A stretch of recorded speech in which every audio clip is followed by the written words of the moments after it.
अस्सलाम वालेकुम, आप देख रहे हैं प्रोग्राम सिविल सोसाइटी की आवाज़ सफिया खान के साथ और मैं हूं सफिया खान। नाज़रीन, तमाम लोग जानते हैं हमारा कराची से कचराची हुआ और फिर ज़्यादा बारिश आई, ज़्यादा पानी आया तो हमारा कराची जो है वो टोटल डूब गया। अभी भी कराची के मुख्तलिफ इलाके ऐसे हैं जहाँ पर अभी भी पानी मौजूद है और इलाका मकीन जो है वो पानी की जद में है। ऐसे में न वफाकी हुकूमत और ना ही सिंध हुकूमत कोई कराची वालों की मदद को नहीं आया। मुझे काम करते हुए जो दिखाई दी वो सिर्फ फलाही इदारे और NGOs। इसके अलावा कराची में मुझे कोई नहीं दिखा काम करते हुए। मैंने काफ़ी सारी NGOs देखी जिनमें से एक जो है मेरे जो नज़रों से गुजरी वो थी अब बोल NGOs, जिसके जनरल सेक्रेटरी कामरान मीनार साहब अभी मेरे साथ इस वक्त प्रोग्राम में मौजूद है। कामरान मीनार साहब, आपसे पहला सवाल ही पूछना चाहूँगी, जो आपने अब बोल नाम रखा इसके पीछे क्या रीज़न है? जी बिल्कुल, इसके पीछे बड़ा अहम रीज़न है। सबसे पहले तो आपका शुक्रिया कि आपने मुझे मौका दिया कि मैं अपनी बात आपके सामने रख सकूं ताकि वो लोगों तक जाए। अब बोल नाम रखने का मकसद ये था कि जो ज़्यादती कराची में और पूरे पाकिस्तान में जो आवाम के साथ हो रही है, उनके हकूक़ नहीं दिए जाते, उनके जो मसाइल हैं बुनियादी वो हल नहीं किए जाते।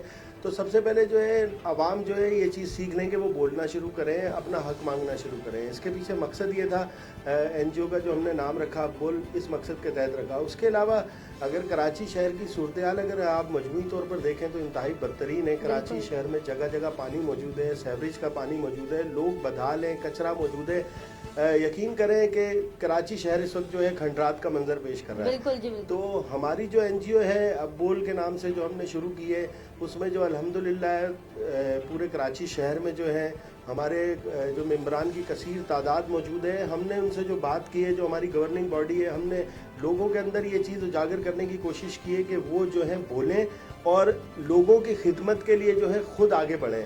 जब हमारे पास वसाइल नहीं हो तो हम अपनी जान से, अपने हाथों से मेहनत करें और लोगों को फ़ायदा पहुँचाएं। कामरान, मुझे ये बताएं कितना टाइम हो गया आपकी जो है इस NGOs को बने हुए, क्योंकि मैंने काफ़ी जगह पर शाह फैसल कॉलोनी, लांडी, कोरंगी, हर जगह पे आपके वॉलंटियर्स देखे हैं और बड़ा काफ़ी हद तक काम करते हुए देखे। कितना टाइम हुआ आपको ये बनाए हुए? जी देखें, NGO तो हमारी बिल्कुल इब्तदा है, अभी सिर्फ 5-6 महीने हुए हैं जब हमारी रजिस्ट्रेशन हुई है और उसके बाद जो है हमने काम करना शुरू किया और पूरे शहर में ही जो है हमारे वॉलंटियर जो है काम कर रहे हैं। ख़ास तौर पे जब तूफ़ानी बारिशें हुई तो Baldia town, north Karachi, Surjani town और उसके अलावा लांडी, मलीर, सऊदाबाद, खोखरा पार, मजीद कॉलोनी, भैंस कॉलोनी, इन एरियाज़ में जो है हमारे जो मेंबरान हैं उन्होंने बहुत ज़्यादा काम किया। ख़ास तौर पे बारिश में जो लोग डूब रहे थे, जिनकी गाड़ियां ख़राब हुई थी, उनकी जो है हमने गाड़ियां सही की, उनकी कारें सही की। उसके अलावा जिस तरह अभी तूफ़ानी बारिश हुई और जो मज़ाफ़ाती गोड हैं मलीर के, वो ख़ास तौर पे जो है ज़ेरे आब आए, वहाँ पर जो है हमारे लोगों ने काम किया, वहाँ जाके उन तक खाना पहुँचाया अपने बहन भाइयों तक।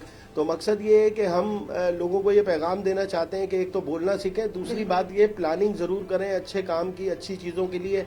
हमारा जो कुरान हमें यही कहता है, हमारा दीन हमें यही कहता है कि अच्छे कामों में एक दूसरे के साथी बन जाएं। तो यकीनन अच्छे कामों में एक दूसरे के साथी बने, दिमाग से प्लानिंग करें लोगों की बेहतरी के लिए। लेकिन लोगों के लिए जब आप उतरें, ग्राउंड में उतरें काम करने के लिए, तो इस दिल से काम करें।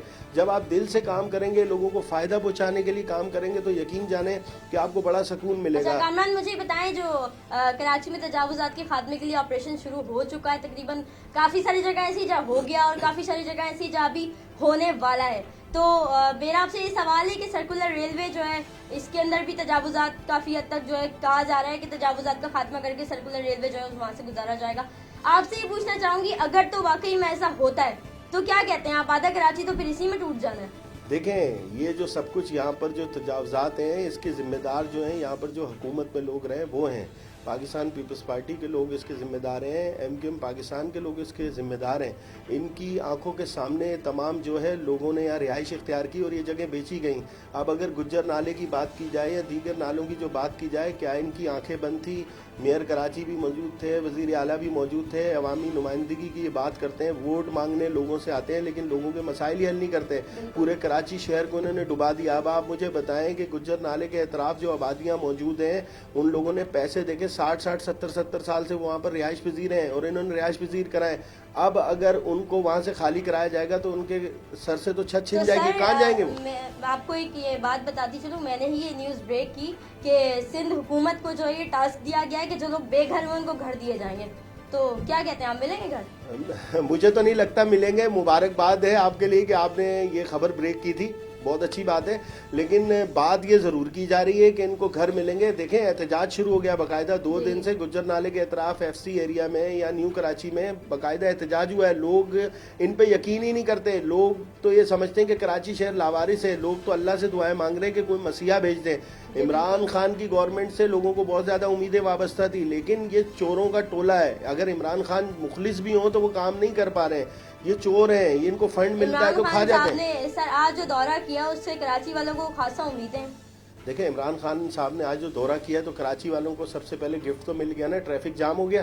جی بالکل. یہ شارع فیصل اور یہ اگر آپ دیکھیں شاہ فیصل کالونی کا جو برج تھا کتنا بدترین جام ہوا ہے. تو مقصد گفٹ تو مل گیا. کراچی کی عوام ہو یا پاکستان کی عوام ہو پسنے کے لیے رہ گئی ہے. سندھ میں پینے کو پانی نہیں ہے، کراچی میں پینے کو پانی نہیں ہے. کے الیکٹرک جیسا عذاب جو ہے کراچی کے شہریوں پہ مسلط ہو چکا ہے.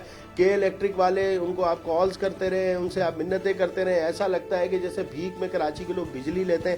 تو سوچنا پڑے گا. یہاں کراچی شہر کے لیے معاشی ہب ہے، اتنا بڑا ٹیکس دیتا ہے، پاکستان کو چلاتا ہے.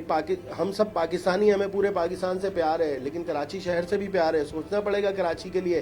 اگر کراچی والوں کے ساتھ یہی سلوک کیا جائے گا تو لوگ احتجاج کے لیے نکلیں گے. کب تک برداشت کریں گے؟ اور یقینی طور پر اگر کراچی کے لوگ احتجاج کے لیے نکلیں گے تو پورا پاکستان متاثر ہوگا. اچھا سر، کیا سمجھتے ہیں آپ یہ جو عمران خان صاحب نے جو دورہ کیا ہے، کیا آپ کو ایسا لگتا ہے کہ جو سندھ حکومت اور فیڈرل گورنمنٹ کے بیچ میں جو دوریاں تھیں وہ ختم ہونے کے چانسز ہیں کچھ؟ دیکھیں ایسے تو کوئی چانسز نہیں ہے، کیونکہ جب بندے کے ذہن میں یہی ہو کہ میں نے لوٹنا ہے اور اپنا بینک اکاؤنٹ کیسے بھرنا ہے. مجھے آپ بتائیں کہ انہوں نے لوٹا ہے ملک کو.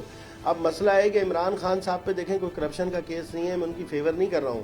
میں یہ سوچتا ہوں، میں اپنی ایک شہری کی حیثیت سے، کہ شاید عمران خان 5 سال حکومت کر کے کوئی فائدہ پہنچا جائے اس ملک کو. اور یہاں کا جو فنڈ ہے، میں آپ کو بتاؤں، ابھی NGO کی بات کر رہے ہیں ہم، NGO پہ بات ہماری شروع ہوئی تھی. تو اگر NGOز ہی پاکستان میں صحیح طریقے سے کام کرنا شروع کرتے ہیں اس کراچی کے 50% جو ہے مسائل حل ہو سکتے ہیں. کراچی میں موجود NGOز بھی کرپٹ ہیں، فنڈ کھاتے ہیں، لوٹتے ہیں، غریبوں کا مال کھاتے ہیں، غریبوں کے نام پہ پیسہ لیتے ہیں اور کھا جاتے ہیں. تو یہ اپنے پیٹوں میں آگ بھر رہے ہیں. NGOز کو بھی چاہیے کہ وہ ہوش کے ناخن لیں، اور سوشل ڈپارٹمنٹ ہو یا دیگر جو NGOز سے ملکہ جو ڈپارٹمنٹ ہے باقاعدہ رشوت طلب کرتے ہیں، رشوت چلتی کھا جاتے ہیں، غریبوں کا پیسہ کھا رہے ہیں. تو یہ اگر یہی پیسہ NGOز بھی اگر کراچی شہر میں لگانا شروع کر دیں تو بہت سارے کام ہو سکتے ہیں. اچھا کامران صاحب کیا کہیں گے اس بارے میں کہ بڑے افسوس کے ساتھ یہ بات کہنی پڑتی ہے کہ کراچی کے نالوں کی صفائی کے لیے جو ہے ہمیں وہ فوج بلانی پڑی، اس کی مدد ہم نے جو ہے طلب کی، اور NDMA کا ادارہ اس کو جو ہے ہمیں بلانا پڑا. کیا کہتے ہیں، بڑی افسوس کی بات ہے. اس کے بارے میں آپ کیا کہیں گے کہ جو جن کے کام تھے انہوں نے صحیح طریقے سے اس کو انجام ہی نہیں دیا؟ جی بالکل انتہائی افسوسناک صورتحال ہے. دیکھیں پاک آرمی ہمیشہ جب بھی پاکستان کے لوگ مشکل میں ہوتے ہیں اور آتی ہے، اور کراچی میں بھی آئی، ظاہر سی بات ہے کراچی کی بھی وہ آرمی ہے. مسئلہ سارا یہ ہے کہ یہ سوالیہ نشان ہے نا. ویسے فوج پہ تنقید کی جاتی ہے، فوج یوں کر رہی ہے، فوج یہ کر رہی ہے، جانیں فوج دیتی ہے. اب اتنے مسائل کے لیے بھی فوج کو ہی آگے کرنے پڑتے ہیں. تو یہ سوالیہ نشان ہے سیاستدانوں کی سیاست پر. سیاست کا مقصد ہوتا تھا خدمت. آج سیاست کا مقصد ایسا نظر آتا ہے کہ سیاست میں آنے کے بعد بندہ کتنے پیسے کمائے گا. لوگوں کی زندگیاں چینج ہو جاتی ہیں، غریبوں کی زندگیاں وہیں رہتی ہیں. ووٹ لینے ضرور جاتے ہیں لوگ، لوگوں سے ملتے ہیں، علاقوں میں جاتے ہیں. لوگوں کی سب سے پہلے جو ان کی زبان پہ یہی لفظ ہے کہ لوگ ووٹ مانگنے آتے ہیں، مگر جب ان کے مسائل ہوتے ہیں تو اس کے لیے کوئی نہیں آتا. تو یقینی طور پر لوگوں کے ان سیاستدانوں کو سوچنا چاہیے. دیکھیں عارضی زندگی ہے، چلے جائیں گے، اللہ کو بھی جواب دینا ہے. تو اگر یہ لوگوں کے ساتھ اسی طرح ظلم کریں گے تو یقینی طور پہ پریشان ہوں گے اور ان کے سامنے آئے گی یہ ساری چیزیں. چلیں جی کامران صاحب، آپ میرے ساتھ موجود تھے، آپ کا قیمتی وقت دینے کا بہت شکریہ.